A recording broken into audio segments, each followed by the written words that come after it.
Hi, I'm Jason Inman, I like to read comic books. That's why this week I decided to read Batman Eternal #1. Now this week I'm going to do something a little bit different. Instead of doing all the comic books from an entire comic book company, I am going to do a comic book commentary on this entire issue. So if you haven't read Batman Eternal #1, spoilers, spoilers, spoilers, spoilers. So let's get to it, but first, before we get to that, don't forget to go to majorspoilers.com, the comic book website where they know that you love comic books, and we do too. Now let's jump into a commentary of Batman Eternal #1. Here we go. Right on the first page, we have a lot of fire. And then we have Bruce with the bat signal carved into his chest. Now, it does make you wonder, who is this villain? There's a villain talking to Bruce in the first page. Your city is burning, Bruce. Who is the villain? Well, I have some theories for that, which I'll tell you in a little bit later. We open the second page, and we go to a big spread. We have a lot of blimps, a classic shot of the Batman the Animated Series, which if you're a fan of Fat Man on Batman, you know that Scott Snyder is a huge fan of the blimps from the Animated Series. We get introduced to Jason Bard. Now, he is a detective from the Batman comics. He's existed since the 1970s. He also was very famous for 1 year later, a James Robinson storyline where Batman hired him to help him with a case. Now he is a new Detroit cop being picked up from the train station by Harvey Bullock, and we turn the page and we see Commissioner Gordon in the thick of it. Plenty of bullets coming down from everywhere. Now there's a very specific clue that I find on this page, and it's the top panel, and the little kid says, "Mister, it hurts, he hit me with the spray." Now what spray is this? Surely this kid is not talking about the spray of bullets, because otherwise this is a very educated kid. This kid knows a lot about bullet sprays. My prediction is that there is some sort of gas, that there is maybe all the bullets are coated with fear gas, that Pig is throwing the bullets down and it is seeping into the people that are around him, which lends to this issue very well if you have read the ending. But we're not going to get ahead of that. We're going to make another page turn. And on the next page, Pig is shooting a bunch of syringes, which not only confirms my theory. This must be some sort of psychotoxin, everything like that. And Gordon must have gotten hit somewhere in this issue. On the very next page, Batman makes his dramatic entrance in the giant Iron Man-like suit that we first saw in Court of Owls. Now, it's very cool that this has come back, and it's a play into like Batman history. Like this book is showing you like, hey, we're gonna come out every week, we're gonna show you some things, but you know what? We're gonna reference a lot of things either. Very heroic shot of Batman and Commissioner Gordon and his full red mustache and red hair. Now, I have to ask an opinion, and this is something you can totally say in the comments. Do you like this in the New 52 that Commissioner Gordon has red hair again? Is that a good thing? I don't know. I go either way because I'm a classic guy. I like Commissioner Gordon having gray hair. I like Alfred having gray hair. But I understand the reason why you have to make him young. So, I mean, I go either way. Very top of the next page, we have Gordon and Batman running heroically together, going after these men. Now, it's very nice to have a shot where they get to be together, where they get to be the friends and partners they're always supposed to be. And below, we get a person that's called Grady with a rose on his head. Now, I have a feeling that that tattoo is very important. I have a feeling that Grady is very important. We don't get very much of him in this issue, but I have a feeling that he is going to be very important to the overall Batman Eternal storyline. Now, Grady jumps down some stairs, and you see this, if you look in close on this, you see some graffiti on the wall. Gordon's right behind him. Now, it looks like the top word is future, and the bottom looks like it says Wayne or Wave or something like that. Now, from Batman R.I.P., there were a lot of clues of Insabanur, or not Insabanur, that's Apocalypse, wrong universe, Zur-In R, which is Batman's coat, and it was coded in all the clues, like from the very beginning. So one wonders if Scott Snyder and team are doing the same type of clues. Batman jumps on top of Pig, takes him down. This is some beautiful, beautiful art from Jason Fabok. One of the things in the New 52 that's been very disappointing is artists and writers not getting long runs. And Jason Fabok had a great run with John Layman on Detective Comics, and I love his art, I love his stuff, but it was a run that was cut too short. And Jason Fabok was a great Batman artist. I'm glad that he's getting another chance to draw Batman. We're introduced to Major Forbes, a brand new character. I'm not certain if this is a brand new character or if Major Forbes has been around before. You can please let me know in the comments either way.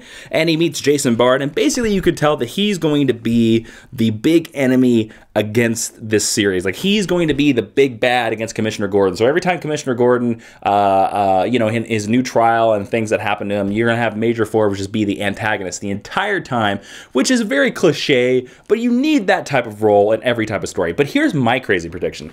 I think that Major Forbes is the voice that Bruce Wayne is talking to in the very beginning. I have a feeling that Major Forbes is a new villain that's going to be introduced. Possibly, let's go way out in the lib. Let's go crazy town with this. The Arkham Knight?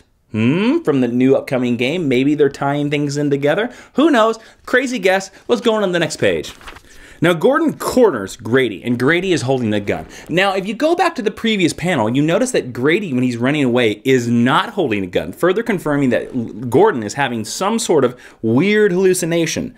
Now, on the very next page, Gordon goes blam and shoots him. Now, here's a problem I have with this issue. A Gotham City cop, I don't care how corrupt Gotham is, would not disarm another person by shooting the gun. That is dumb. That is really a rookie mistake. That's a dumb mistake. That's a mistake that somebody who's ever operated firearms ever before would never make that mistake. So it seems crazy that the commissioner of Gotham City would try to disarm somebody by shooting his gun out. Kind of a big mistake, I think. It hits the power grid, and we go to the giant train crash, the big climax of this issue, and Batman even says that the man was not holding a gun. So obviously, Commissioner Gordon was hallucinating, which is a little bit on a story, from a story-wise perspective, you would think that they would hide that from us, because the audience, we could start doubting Gordon. Like, we could be like, Gordon, he shot that guy. What's wrong with you, man? And that mustache is getting a little long. We could say things like that. But since we saw the scene in its entirety, we now are on Gordon's side, and we know that he's on the right, which we've seen in a lot of different storylines.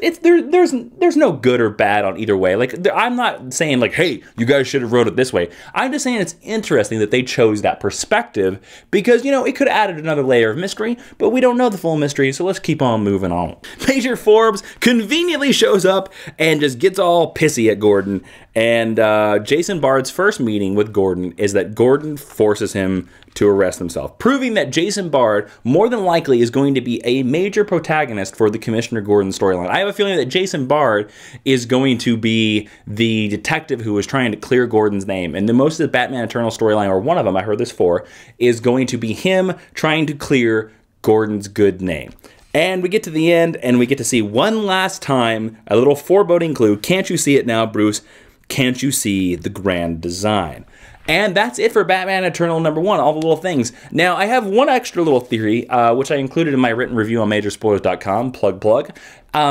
I kind of think that Jason Bard is going to be corrupted by Gotham City. The reason why I say this is that Scott Snyder, in several of his interviews, he wrote The Black Mirror, which was a Dick Grayson Batman storyline, and he wrote The Court of Owls. He likes to treat Gotham as like a parasite, or Gotham is a live, breathing entity that can predict how you are going to act or how you are going to react to different elements, and it corrupts or manipulates itself to react to you. So I think that Jason Bard is going to get a Gotham City that reacts against him, and because of this, he is going to come out on the far side of this, either the greatest cop in Gotham history or one of the villains. Maybe he's the voice at the beginning. Who knows? Either way, this issue has some great art, has some great writing. I love weekly DC Comics. 52 is one of my favorite series of all time, and this series has me excited. I'm going to be there for the next at least 3 more weeks. I'll give it a month. We'll see where it goes. We'll see in a month where we are. We'll see if the mystery is continued on.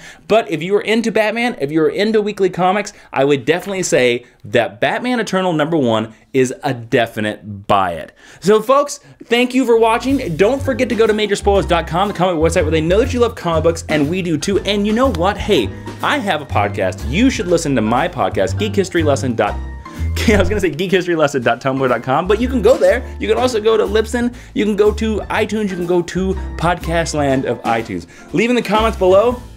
Tell me what you thought about this video. Tell me if this is a little bit more of a serious video than a comedic video, but we'll see if you like it. If you like this, I'll do more comic book commentaries. If you don't, well, then we'll just go back to regular scheduled views and normal things. I'm a little scatterbrained this week. Things are crazy. I got WonderCon next week. Things are even crazier. Thank you all for watching. I'm Jason Inman. Be seeing you.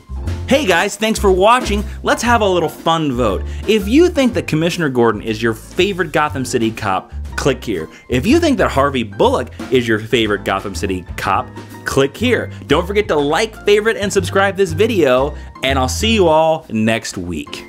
So our little fun time after the credits, here we are. You know, tell me what comic books you're reading. Tell me what things you're reading. You know, you like the podcast? Let me know. Captain America Winter Soldier was pretty good.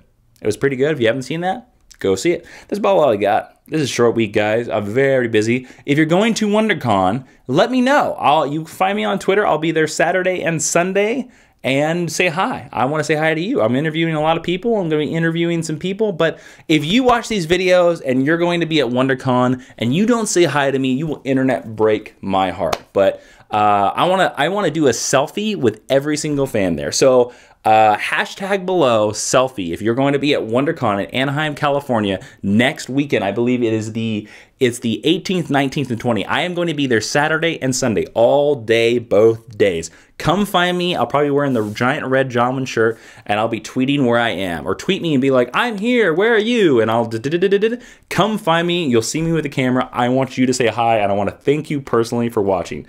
Cheerio. Bye-bye. Laters. Lovelies. I don't know why I went British. I'm just going to go back to reading comics. This is what I'm good at. Ooh, Wonder Woman.